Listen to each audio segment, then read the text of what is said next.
Now, I want to quickly talk about President Obama, who has come out and identified that one of the things that, sure, if Biden's done well at the top, lots of other Democrats did not do well in the most recent American election. And in fact, in their House of Representatives, in all of the swing, all of the marginals, guess what happened? All of the Democrats ended up losing. There was quite a significant number of Republicans who ended up taking some of those seats. And in part was the conversations about defund the police. Obama is apparently not woke enough for current members of the Democratic Party, though. Here's what he said. You believe, as I do, that we should be able to reform the criminal justice system so that it's not biased and treats everybody fairly. I guess you can use a snappy slogan like defund the police, but you know you've lost a big audience the minute you say it, which makes it a lot less likely that you're actually going to get the changes you want done. By the way, guys, you turn your phone this way and then it goes, anyway, you don't have to do the little thing. You're not just doing it for Instagram. I'll let people see on Twitter what the responses of AOC and Ilhan Omar are about this sort of thing. But Joel, I mean, kind of full circle, right?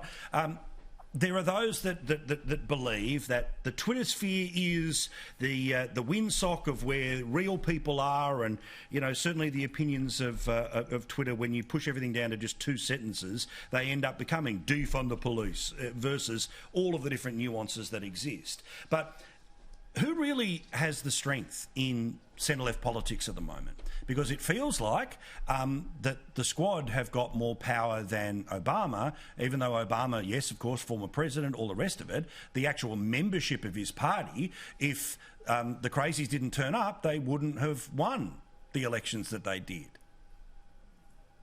A couple of things are certain, Paul. The Twitter sphere is just a bunch of left-wingers talking to left-wingers. Correct. Not too much notice should be taken of it. And it is also true that Joe Biden and the Democrats didn't do as well in the US election as they should have done, given Donald Trump's particular style and, of course, mishandling of COVID.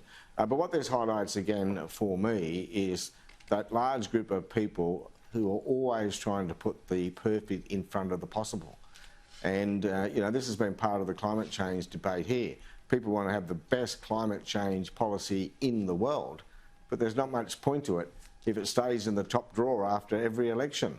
So people have to be more pragmatic and realistic, as I think Obama was being, about what we can achieve here. Incremental steps in the right direction is what it's all about, not trying to race ahead and trying to solve all of the world's problems in one afternoon. Yeah, but also it's that thing, Matt, where the number of people who will lecture to us about what the failures are, who live in the absolute modernity of all of the things that they shit can as the mistakes of how we got here, right? Be it the things that keep the lights on, be it the systems of government, be it the justice, be it the medicine, all the rest of it that's there. And this comes up in, debates in Australia about Australia Day, or about whether this body should be created or this authority should take greater control. And I think normal people sit back and go, hey, look, I'm all up for being decent, but I also understand that the problem isn't the police force when a member of the police force does something wrong. Just get rid of the member of the police force that did something wrong. Well, that's the common sense view, Paul, but that view you just expressed wasn't what Mr. Obama said, and I think it's important to understand exactly what he was saying. He actually, Barack Obama there didn't say that defunding the police was a bad thing per se, or at least he explicitly didn't say that. What he said was, well, we just shouldn't have communicated it in that way.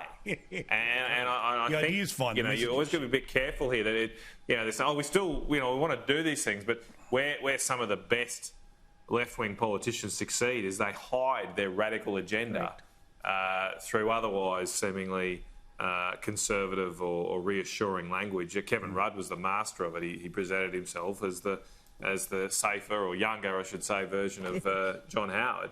Yeah. And then when he got in, did quite radical things on climate change and other issues. So it's always very instructive, I think, that the useful thing that the likes of AOC play is they actually speak the truth. It's what the Democratic Party thinks at the moment. And when the truth is revealed, when the curtain is pulled back, it scares the bejesus out of people.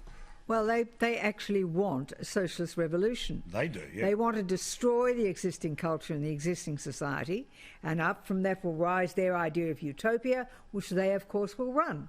Everybody else will become effectively enslaved. They'll have somewhere to live, clothes to wear, something to eat, and something to do for work. Just as George Bernard Shaw said, until they can no longer justify their existence, then they should be eliminated. Kindly, he said. That's the sort of thing they want, and that's the sort of program they're going to pursue.